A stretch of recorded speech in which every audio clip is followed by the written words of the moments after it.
잡았기.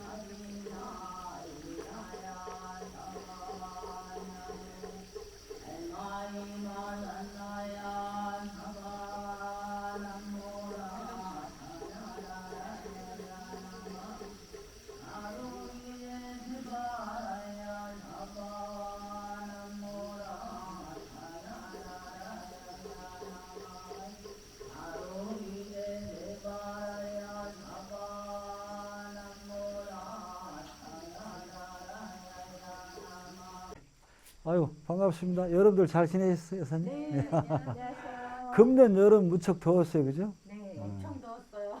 더운 데다가 코로나가 있어가지고. 어떻게, 여름철에 오늘 와 있는 곳이 태안인데, 네, 태안에 말리포, 이렇게 여러 해수욕장도 있는데, 금년에는 코로나라들 못 와보셨지, 해수욕도. 네. 그래, 오늘 와 있는 곳은 태안군입니다. 충청남도에서도 가장 서쪽이죠. 황해바다를 바라다 보고 있는 그런 태안. 오다 보니까 서산 지나 태안인데, 태안의 주산이라고 할까? 그 산이 백화산입니다. 그래서 백화산 자락에 흥주사 라는 지금 사찰에 와 있거든요. 그래서 여러분들이 우리나라 발음이 홍하고 흥하고 좀 헷갈려. 네. 그래서 그죠? 네. 인터넷 검색해 보면 처음에 말만 듣고 홍주사라고 치면 잘 안 나와. 뭐 다른 데 나오는데 흥이라는 말이 참 좋은 말이에요. 흥분을보 하는 그 흥분 착한 사람이지만 한자로 흥은 일어날 흥.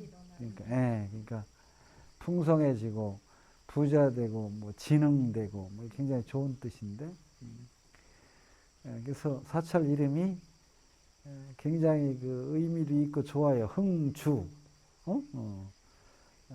말하자면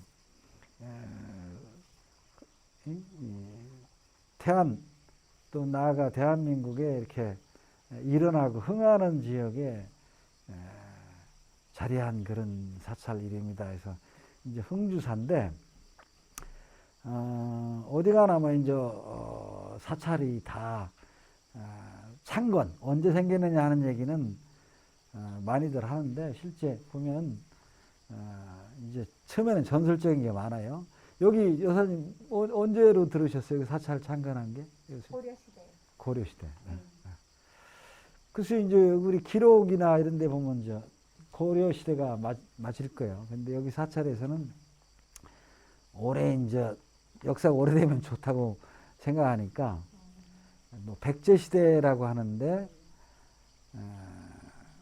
현재의 그 건물이나 유구로 봐서는 백제는 이제 너무 올린 거고, 그것도 백제에서 222년에 구수왕이라는 왕 때 절이 세워졌다 이런 얘기인데, 오이고 그렇게 치면은 우리 고구려 역사 배울 적에 고구려 소설이 왕도 372년이니까 너무 올려잡아서 아마도 그때는 아니고, 또 뭐 일찍이 세워졌을 가능성이 있어요. 왜냐하면 중국 아까 처음 얘기했다시피 황해 바다를 끼고 있어서 어떤 그 중국 문물이 들어오기가 쉬운 데니까 뭐 전설적으로는 그렇게 얘기를 하고, 그러다 보니까 이제 사찰이 그 어디 가나 사찰이 그 절이 생기게 된 그 유래, 이런 전설, 사실 이런 게 진짜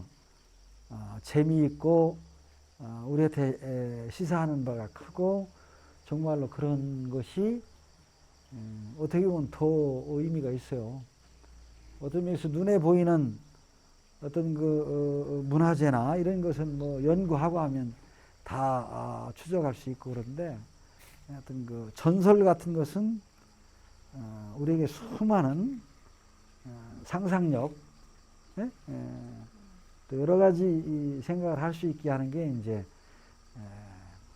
그런 그 설화나 전설 이런 건데 믿기 어려울 것 같지만 어느 곳에나 가면 그런 그 신화 전설이 있거든요. 그래서 신화 전설을 통해서 어려서부터 이런 걸 들으면서 자라야 자기 마을이나 자기 고향에 대한 어떤 그 사랑하는 좋아하는 그런 생각이 더 깊어질 수 있어요. 그래서 여기 흥주사 창건설화는 지금도 오늘날의 유튜브 같은 데 보면 그런 설화가 많이 알려져 있는데 그 유명한 은행나무 흥주사 하면 떠오르는 게 저기 보이는 은행나무 네. 어마어마한 크기예요. 높이가 뭐 20m 이렇게 이제 둘레를 이렇게 재보면 뭐 몇 미터 아까? 8m가 된다는 거예요. 매달으면 되는 거죠. 어마어마한 은행나무예요. 그래서 이제 은행나무가 이제 사람 나이도 있지만 나무도 나이가 추정할 수 있잖아요. 그래서 저 나무가 한 뭐 정확하게는 없지만 뭐 900년 뭐 이런 얘기가 있어서 아마도 그때쯤에는 절도 짓고 나무를 심었던가 싶은데 그 나무와 관한 전설이 아주 일품이요. 저도 일기라고 할까요? 뭐 그를 뭐한 굉장히 오래전부터 일기를 쓰고 있는데 요즘은 꿈일기를 써요. 드림 일기를 쓰는데 그 꿈이라는 게 참 허망하긴 한데 어떤 때 꿈속에서 보면 정말로 사실처럼 느껴지는 꿈이 많아요. 그래서 저는 침대에서 자다가 깨는 순간에 꿈이 제일 잔몽이 많이 남아 있어요. 근데 그걸 바로 기록하지 않고 화장실만 갔다 와도 말 그대로 꿈처럼 날아가 버리고 아주 진하게 꾸지 않은 꿈은 지금 날아가 버리면 안 됩니다. 그래서 저는 화장실 가기 전에 앉아서 꿈일기부터 써. 그래서 이게 심리학적으로도 그런 걸 기록하는 게 좋다는 거야. 정말로 한번 꿈일기 써보셔. 저도 꿈을 되게 잘 꾸거든요. 그냥 꿈일기를 한번 써보셔. 그거 괜찮네요. 왜냐하면 정말 자기 무의식이라고 할까요? 그런 의식의 흐름이 말하면 현실도 반영될 수 있고 그런 거니까. 근데 여기 흥주사 은행나무의 설화는 아주 그냥 기가 막혀. 이제 스토리가 그래. 어떤 노인이 할아버지가 뭐 여기 산이니까 여기까지 올라와서 그 당시엔 절은 없었고 이제 살풋 잠이 들은 거야. 그러니까 산에서 잠들었으니까 산 속에서 이게 참 착한 사람인가 보지. 저는 뭐 막 이상한 그 개꿈 많이 꾸는데 저 착한 노인은 꿈속에서 산신령이 나타나서 여기다 은행나무를 심으면 그 은행이 그 좋잖아요. 우리 나무 중에서 옛날 시대 아주 오래된 시대의 증거물이 은행나무라는 거예요.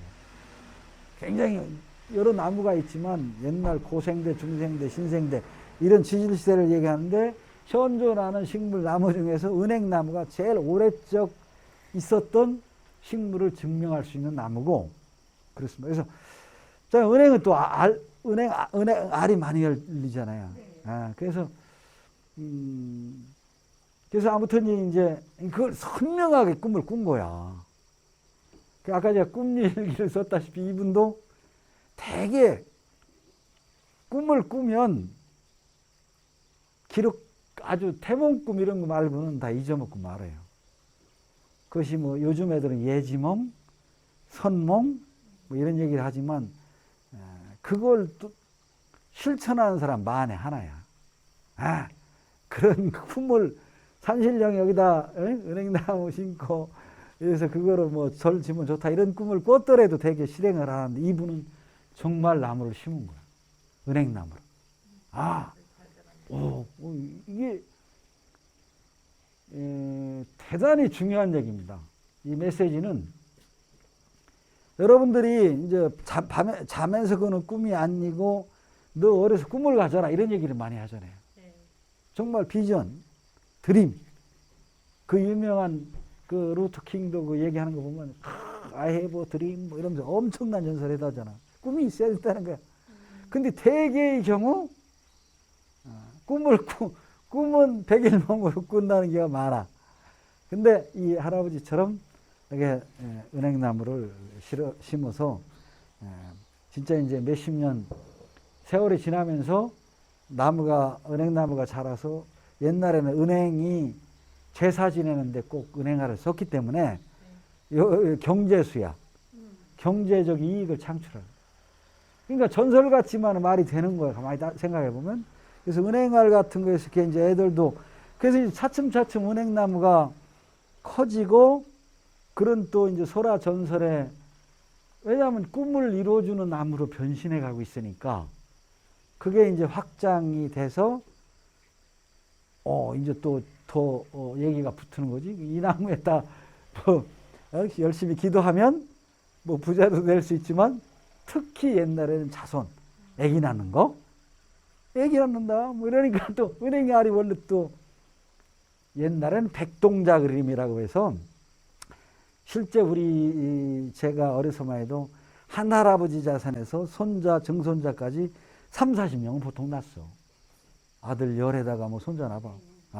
그래서 옛날에 백동두라고 은행알이 많잖아. 그래서 그 덕을 본 사람들이 이제 신도 내지 뭐 해서 은행나무 덕분에 절이 되는데 이제 그 이름이 이제 흥주사라는 게 은행나무를 이제 해석이지만 심어서 이렇게 잘 자라서 흥해서 그런 그 기둥처럼 기둥 그런 그 흥주사. 그래서 흥주사. 그래서 또 법주사 그런데도 이제 보은 법주사 하면 법을 상주에서 부처님의 상주에서 법을 전하는 사찰이 그런 의미가 있듯이 여기는 흥주사 하면 지금 설명드린 대로 말하면 빌면 기도하면 아기를 낳을 수 있다. 그래서 지금도 사실은 많이 그렇게 알려져 있고 흥주사를 찾는 분들은 여기 눈에 보이는 유형문화재 만세루 대웅전 석탑도 유명하지만 오히려 대개 흥주사를 오시는 분들은 은행나무 그게 트레이드 마크예요. 와서 은행나무도 한번 만져보고 저는 못 봤습니다만은 은행나무 이 전문 용어로 나무 껍질을 숲이라고 하는데 나무의 껍질이다 이거지. 숲이 이런 데 보면 울퉁불퉁하니 오래되니까 그래서 거기 방송이라 그러는데 그거 아주 남성의 힘을 나타나는 것도 있고 그렇대. 그러니까 뭐 와서 그렇지. 네. 그래서 흥주사 은행나무가 아주 흥주사의 대표적인 명물이다. 그래서 다시 한번 이걸 정리해서 말씀드리면 굉장히 이게 귀한 뜻을 갖고 있는데 우선은 좀 재밌어요. 이게 조선시대 되면 이제 성리학으로 중심이 돼서 이제 유교로 바뀌잖아. 은행나무는 대개의 경우 지금은 우리는 대부분 은행나무 하면 향교나 소원 이런 유교 건물에 왜냐하면 공자님이 강의하셨던 곳이 은행나무 밑에서 했기 때문에 그래서 은행나무 하면 유교 이런 생각을 하지만 우리가 하는 이런 생각도 아마도 조선시대를 거쳤기 때문에 이런 생각을 하는 것이지 아까 얘기대로 여러 문화재나 은행나무로 와서 이 사찰이 고려시대라면 오히려 고려시대 때는 불교이면서도 우리가 생각한 것처럼 그렇게 속이 좁은 게 아니라 뭐 그런 생각 없이 좋은 뜻을 갖고 있는 은행나무이기 때문에 선몽을 받아서 여기 흥주사에 은행나무도 심었지만 실제로 우리나라 사찰에 용문사 들었죠? 네, 예천 용문사도 유명하고 또 경기도도 은행나무 큰 사찰이 굉장히 유명한 게 많아요. 그래서 사실 나무야 무슨 사상이나 종교가 있겠어? 그죠? 좋은 터에 잘 심으면 잘 자란다. 그래서 요약 겸 강조드리고 싶은 것은 우리가 사람이 이렇게 모여서 살고 이런 문화 얘기도 하고 여러 가지 인간과 관련된 얘기를 많이 하지만 그에 앞서 어떤 그 자연이야말로 너무나 소중하다. 그래서 여기에 분명히 흥주사 사찰 창건설화에 있다시피 우선은 나무부터 심고 그렇죠? 나무가 자라면서 이제 흥주사가 됐다. 이런 말씀을 드리겠습니다.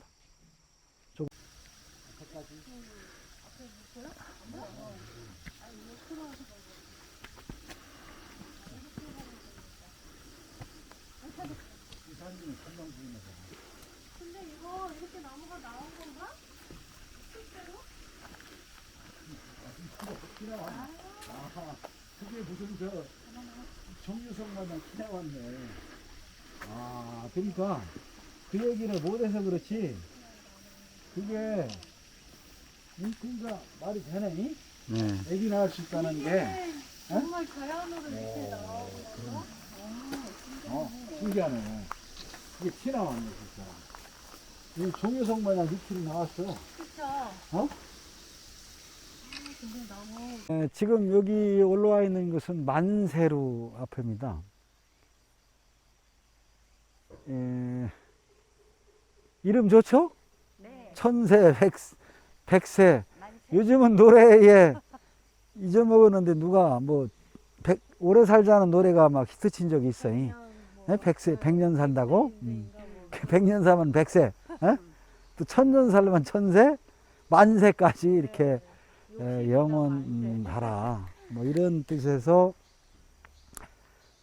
여기 들어가는 사찰에 진입하는 진입 공간에 만세루라는 누각을 세웠는데 건축적인 특징이 있어요.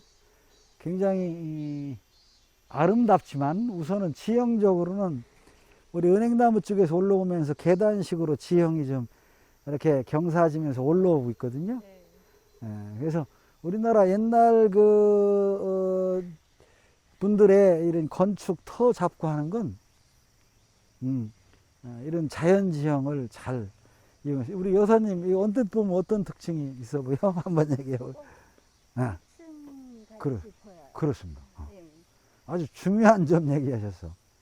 지금 올라오면서 보면 마치 지금 앞에 연산홍 좀 단을 내려서 심어 놔서 더 이렇게 보면 마치 2층 누각처럼 보입니다.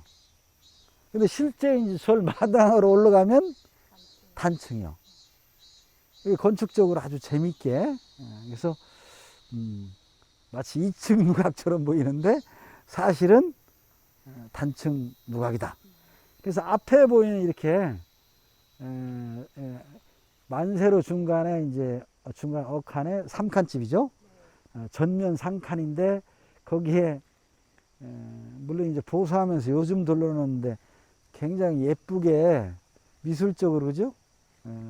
담장 누각 말하자면 앞에 공간에 이렇게 해서 그것도 굉장히 예뻐요.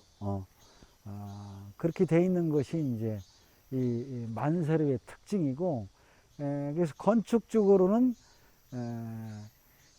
굉장히 물론 이제 오래된 건물은 아닙니다만 이제 보수를 하고 그래서 그런데 옛날 모습이 그대로 남아 있지만 건축적으로는 전문적으로 보면 건축이 이렇게 입공 이런 얘기를 쓰는데 그런 것이 이렇게 티 나오고 한 그런 변화 양식을 볼 수 있는 그런 모습을 갖고 있다. 이렇게 되어 있습니다. 그래서 지금 현재 충청남도 유형문화재 133호로 되어 있어요. 그래서 만세루에 올라가서 보면 앞에 아까 설명드렸던 그 은행나무가 보이고 멀리 태안 읍내 전경도 이렇게 전면은 아니지만 다 보이는 곳에 이렇게 위치해 있습니다. 그래서 저는 보지는 못했습니다만은 우리 여사님 서태지라고 아시나? 네.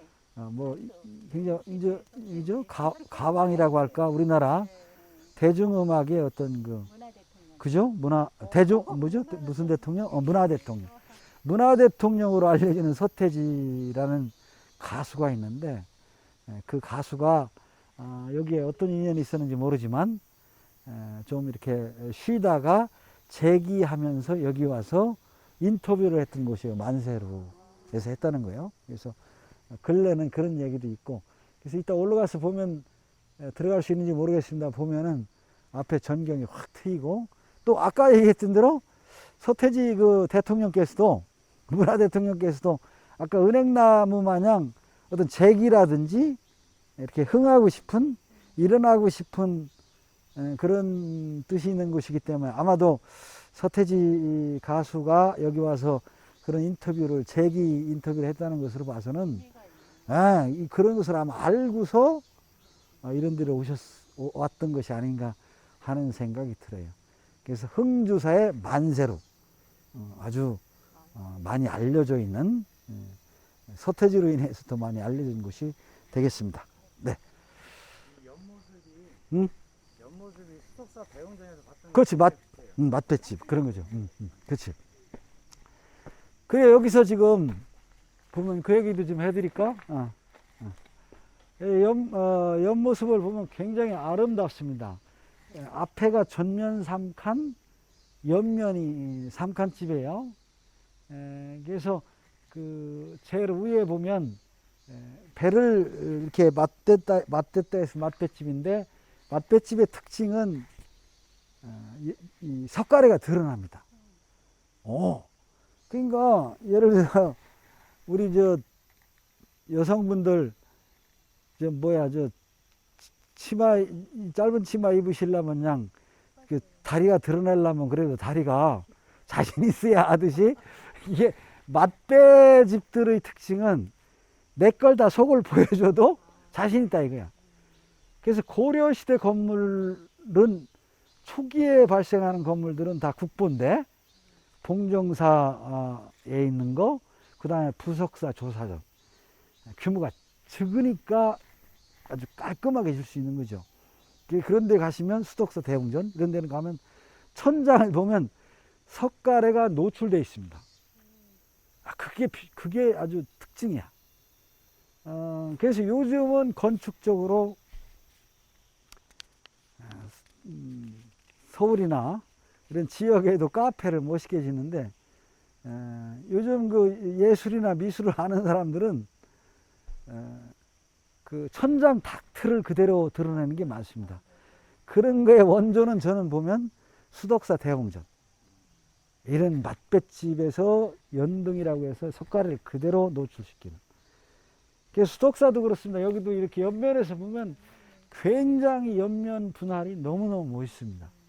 그러니까 어떤 미술사 쪽으로 보면 가장 그 발전된 형태가 이제 면 분할, 모딜리안이나 이런 사람들이 하는 게 보면, 이렇게 보면 이쪽 조금 더 이쪽에서 보면 각각 기둥 나온 모습의 벽을 친 모습이, 지금은 옛날 벽체가 아니라서 좀 그렇습니다만은 그게 수덕사 같은 데 가보면 잘 살려 있는데, 여기도 옆모습이 굉장히 잘 남아 있는 그런 모습을 볼 수 있겠습니다. 그래서 여러분들이 고건축 가시면 반드시 봐야 될 게, 전면 애관뿐만 아니라 안에 들어가서 천장도 좀 쳐다보고, 우리가 아까 하늘도 쳐다보라고 하듯이 들어가면 우리 집 천장은 어떻게 되어 있는지. 그래서 말하자면 죽서로라든지 삼척의 죽서로가 보물인데, 또는 어떤 건물에서는 그 3칸집, 5칸집, 7칸집이지만 거기서 옛날 조선시대는 위기가 있었기 때문에 사또가 앉는 자리를 어디다 정하느냐 할 적에 그 연등천장이라고 해서 좀 이렇게 이쁘게 천장을 가꾼 데가 그가 높은 사람 앉는 자리다. 경회로 같으면 여러분들 경회로 같은 지금 전문가 아니면 못 올라가면 올라가 보면 굉장히 큽니다. 축구장 거의 축구장 크기라는 겁니다. 그 바닥 면적이 거기도 다 면으로 이렇게 구분해 놨어요. 그래서 가운데가 정 가운데가 누가 앉는 자리? 왕이 앉는 자리. 여기 저들도 닷집이라고 해서 부처님 앉는 자리 천장을 보면 이렇게 장엄을 해놨어요. 그래서 계기 되시면 고건축 갔을 적에 이렇게 천장도 보면 그런 묘미를 느낄 수 있습니다. 만세로에 대한 설명했습니다. 네. 네.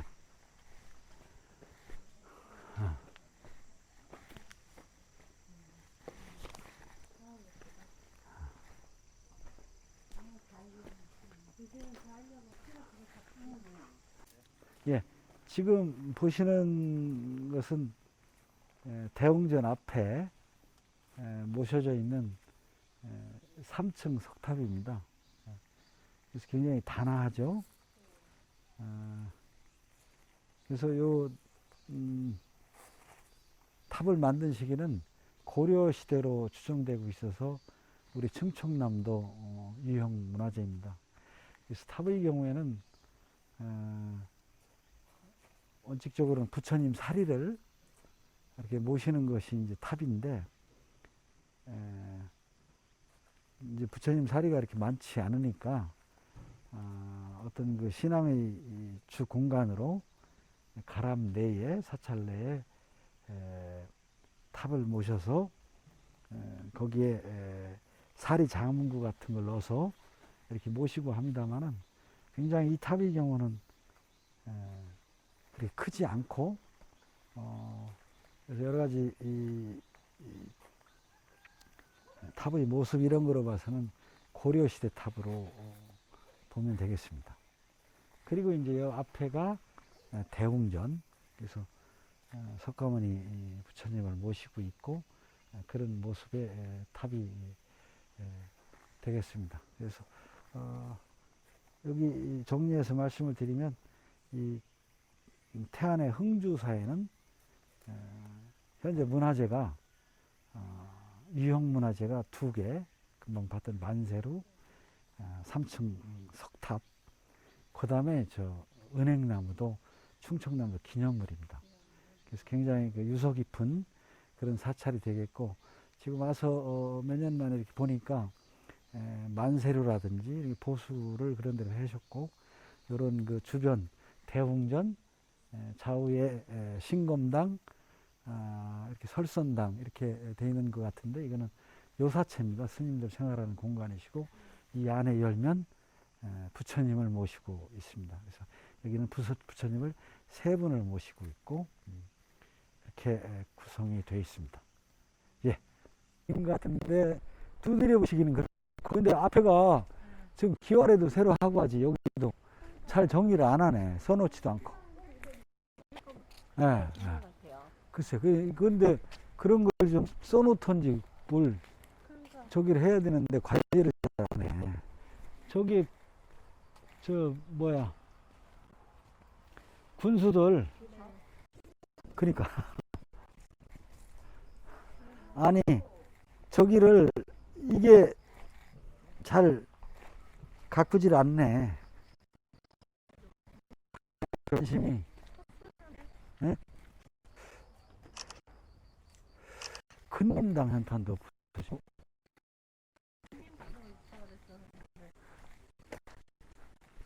큰민당 무게당 저 경희정하고 그죠? 그런 것 같아. 큰민당이라고 사진은 있던데, 그죠? 여기 아주 그냥 저기 뭐 귀신 나오게 문증이가 다 펄러. 아, 떨어진 거야? 저렇게? 그 무섭겠네. 다시 붙여요. 아주 무섭겠어. 일이요. 저녁 때 저렇게 펄럭거리면 그렇죠. 자다 말고 놀래겠어. 저희는 밤에 다 참말로. 아이고, 좋긴 한데 안 갖고는 이쪽이 복지센터인가요? 이쪽 여기. 그쪽인가? 아까 우리가 그쪽에 근데 관리를 잘 안 하네. 아, 뭐 우리 저 여사님 여기 어디요? 우리가 지금 마루에 갈타 앉았는데 어디에 온 거예요 지금? 이게 여기가? 모계단, 모계당.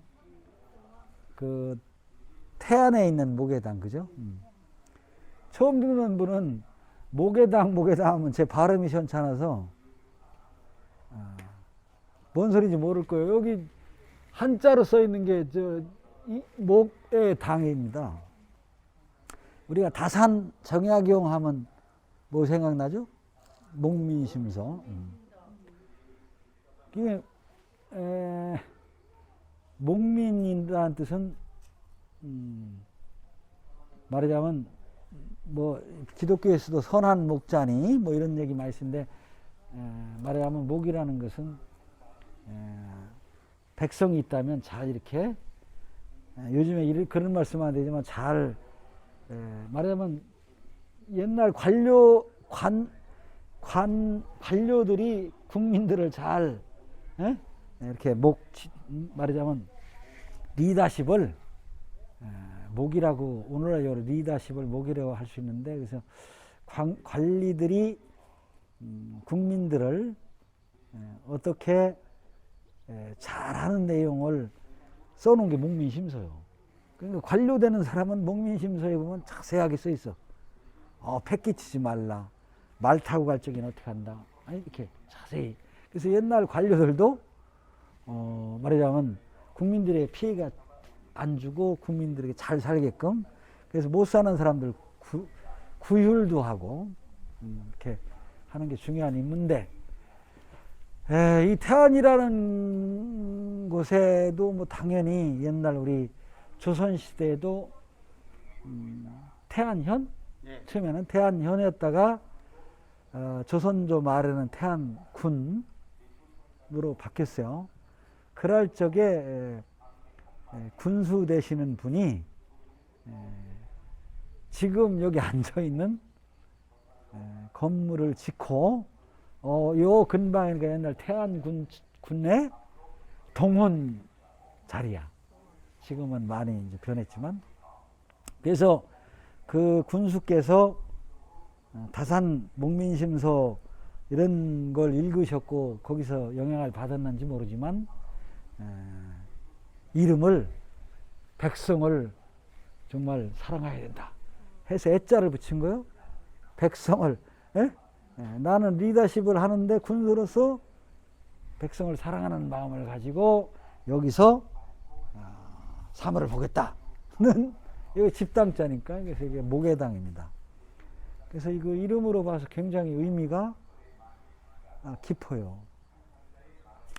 그리고 또 한편 생각해 보면 이 태안이라는 것은 황해바다, 중국 쪽에서 바다를 건너와서 이렇게 만나는 곳이기 때문에 여기서 안흥인가요? 태안에 있는 그런 데도 있고 그래서 사신들도 오가고 그러는 곳이기 때문에 어떻게 보면은 더 엘의 중국 문물을 받아들이고 사신도 접대하고 했던 곳이 이제 요 앞에 가면 경이정 그 말이 좀 어려운데 한자 말도 좀 어려워요. 경이정인데 그 뜻을 보면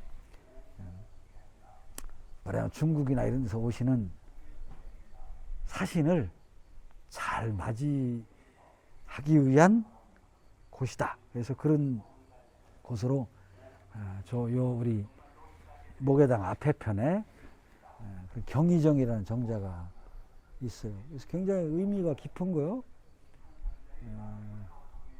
오늘날도 중요한 것이 애지에서 손님이 오면 옛날 우리 시도 어려서 보면은 객이라고 하죠.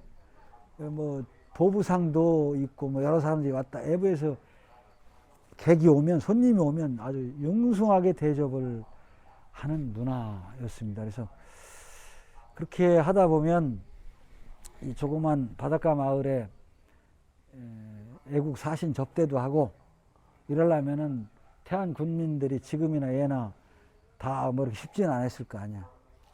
그렇게 어려운 곳에서 군수를 하시면서 백성을 사랑하는 마음에서 우리 그 군정을 피겠다는 뜻에서 군수님께서 이렇게 아까 말씀드린 집을 이렇게 짓고 목회당이라는 현판이 있고 지금 어디 둘러보니까 남아있지는 않은데 어디에 근민당인가요? 열심히 있습니다. 그런 건물이 있어요. 그래서 우리나라 고건축의 아주 특징은 이렇게 현판 이렇게 건물 앞머리에 그 뜻 역할을 써놓았어요. 그래서 제가 이렇게 길게 설명 안 해도 한자로 하는 사람은 딱 이게 그렇게 군수가 그런 마음을 가지고 말하자면 군행정을 피겠다고 한 곳이라는 걸 대번 알 수 있어요. 근민당도 마찬가지예요. 백성도 부지런해야 되지만 당연히 군수나 현감은 아니면 관찰사나 지금도 마찬가지입니다. 올라갈수록 더 부지런해야 됩니다. 왜? 국민을 책임질 범위가 넓으니까 잠잘 사이가 없지. 그래서 세종대왕은 여러분들 다 아시다시피 밤 늦게까지 맨날 뭔가 상소문 같은 거 읽고 처리하느라고 잠을 못 주무시고 해서 눈병이 나서 맨날 온양온천 다니시고 한 게 행궁직후 다니는 게 그래서 그런 거예요. 눈이 속된 말로 눈 빠질 정도로 열심히 하라는. 그래서 열심히 백성을 위해서 근무해서 근민당이야. 그 대표적인 게 서울 그 한양 도성에도 가면 경회루 또 근정전 그 대표적인 그 우리 조선 왕궁 중에 정궁이라고 합니다. 법궁 그 중심적인 역할을 하는 그 이름이 근정전이요. 정치를 부지런히 잘해서 조선 지금으로 대한민국 국민을 잘 편안하게 하는 것이 임무다. 그래서 대통령이건 오늘날 치면 어떤 자리에 가면 당연히 열심히 밤잠 안 자고 그러라고 우리가 왕도 모시고 대통령도 뽑고 뭐 이러는 거 아니겠어요. 그래서 여기 태안군에는 제일 높은 분이 이제 옛날에 현감, 지금도 이제 군이라고 하면 그때 조선조 직책은 다르지만 태안군의 현감께서 이렇게 동원에 이런 건물을 목회당이라는 건물을 짓고 열심히 근무를 하면서 백성을 아꼈던 곳이다. 이런 생각이 들어요. 그래서 저는 한마디 더 붙이면은 당연히 지금 태안군 현재의 태안군 군들도 군수님이야 열심히들 일하시겠지만 다른 지역의 공무원분들도 간혹 이런 곳에 오셔서 옛날 우리 선비들이 그런 마음을 갖고 우리 국민들을 특히 정치의 근본은 다른 게 아니에요.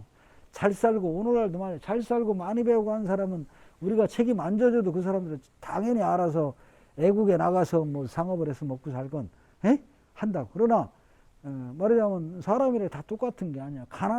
태어날 적부터 가난한 걸 어떻게 해. 가난하고 못 배운 사람들 그런 사람들에 대해서 굶어 죽지 말아야 할 거 아니야. 그냥 옛날이나 지금이나 똑같습니다.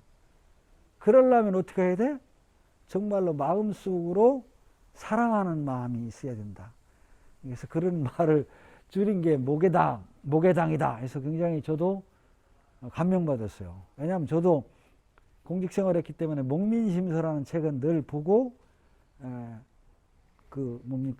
강의도 하고 했습니다만은 이렇게 정식 건물에 목회당 이렇게 해놨으니까 얼마나 그 뜻이 좋은 겁니까? 그래서 우리가 태안군 목애당입니다. 그래서 한번 기회들 와보시면 목애당 와 오셔서 그런 뜻을 새기고 하는 기회가 됐으면 좋겠습니다.